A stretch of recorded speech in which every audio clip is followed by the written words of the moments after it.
welcome back to another video on wrestling and another edition of AEW Dynamite Out of 10. The first ever Dynasty pay-per-view is just around the corner on April 21st, so AEW is working hard to set up this show. This week's Dynamite included a contract signing segment for the World Championship pay-per-view between Samoa Joe and Swerve Strickland, as well as much more, including a big match to kick things off between Will Hobbs and Will Ospreay. Copeland came out to kick off the show though and talked about the crowd. He talked about watching WWF Stampede and NWA growing up because he loved it all. He said he came to AEW because there are a lot of first time matches he can have, and this is the most fun he's had in his career. He put over the locker room quite a bit. He brought out Ospreay and shook his hand before making his exit so the Battle of the Wheels could take place. Hobbs and Callis with him for his entrance. Yeah, I don't know about that Copeland promo. It kind of felt like a response to the Punk interview, which in a way is understandable, but at the same time, just kind of leave it alone. But it's a nice promo nonetheless. It wasn't offensive. Ospreay tried to jump Hobbs after the bell and was knocked out by the powerhouse. Hobbs was the aggressor early on, but the aerial assassin managed to gain the upper hand with a slingshot crossbody out of the ring. After a return from the break, Ospreay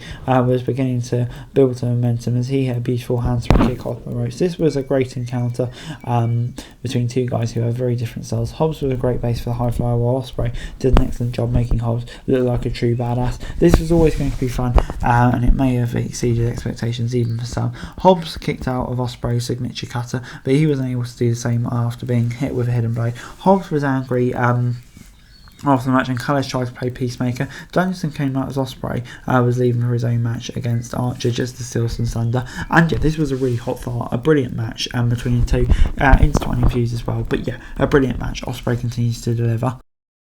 We then saw Lance Archer battling Bryan Danielson. Archer didn't even wait for the bell and immediately landed Danielson with a running forearm as soon as he got in the ring. The Murder Hulk monster dominated the first few minutes. The American Dragon didn't get any offense until he managed to get a counter with a Dragon Screw leg whip to take the big man down. Archer regained control and dished out a lot of damage during the break. It felt like the powerhouse had his number every time, but Danielson eventually hit 3 kicks to the head, followed by a running knee for the win. This was a fun encounter, but it may have been better to put between spaces between two matches, with Powerhouse losing to Underdog. It's a minor complaint that takes nothing away from how good this bout was though, and yeah, Danielson got the win. It kind of feels like this is Archer's position, but it's a shame, but I think he shows in matches like this what he really can do. So yeah, on the whole it gets a 7 out of 10.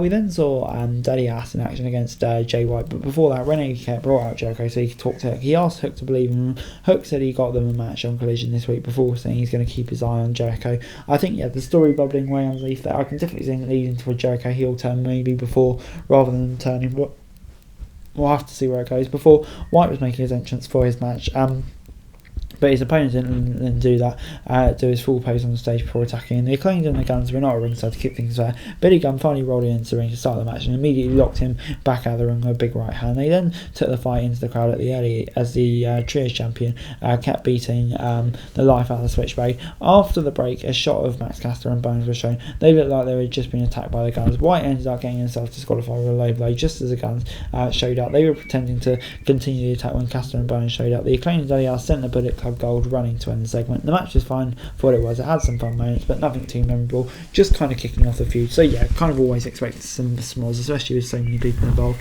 So yeah, I'll give it a 6 out of 10. We then saw the Young Bucks taking on the Best Friends. Willow came out with Chris Statton, taking halfway for an interview with Renee. Mercedes Moné came out to interrupt and said whoever leads Dynasty is TBS champion. This was short but gave Willow a chance to get some nice reactions. The next matchup was a semi-final round of the ongoing tag title tournament between the Young Bucks and the Best Friends. And yeah, Barretta and Matt started 13s, but it didn't take long for OC to get attacking. Nick got on commentary and the Bucks were in control and through to the commercial. This was a solid encounter from 4 guys who have been consistently good performance for AEW. We got several great double team spots and even a fun moment with Stu at ringside. The Bucks ended up defeating the Best Friends to advance in the tournament. As Best Friends prepared to do their great group hug, Barretta took out Cassidy with a running knee. Taylor looked confused. He walked right past his own mum as he left. And yeah, I definitely did not see this coming. This was a shocking ending. The Young Bucks winning and it being a fun bout, we expected that. But yeah, Barretta as a heel, definitely very intrigued to see where it goes, with Cassidy and Chucky T in there as well. So yeah, let's get a 7 out of 10 from me. Like I say, really, really good. Big win for the Bucks. But yeah, definitely very intriguing to see where this goes. Very intriguing. 7 out of 10. We then saw Thunder Rosa and Mariah May facing off. Tony Storm and Luther accompanied May to the ring for the match against number 1 contender. The match was physical right out of the gate. They weren't holding anything back and wanted to make sure they delivered a good main event. Rosa played the skilled veteran while May played the upstart talent looking to make her mark in the division. This was easily the best performance May has given since joining AEW, and some of the credit can be given to Rosa. The Murder scored the win as Storm looked shocked. Rosa dared her to put the title on the line. But the champion just stared at her speechless. This kind of abruptly and could have been used a bit more. But for what it was good. Building up to that match, I think Thunder Rosa, definitely building up some momentum. Her match with Storm, I can think is going to be really, really good. So definitely looking forward to that. 6 out of 10. Before the final segment of this week's show was the contract signing with Joe and Swerve. It ended with Joe leaving Swerve in a pool of his own blood and beating him down with a chain wrapped around his head. The look on Joe's face when Swerve got back up and laughed at him was perfect. Joe ran back to the ring and put him through a table. And I think it really emphasises the fight of Swerve. Where he's coming from, the violence of Joe. I think it feels like Swerve's time. He's really over at the moment, and for him to get the chance, just showcase all the great work he's done in AEW so far. But a really hot way to finish the show.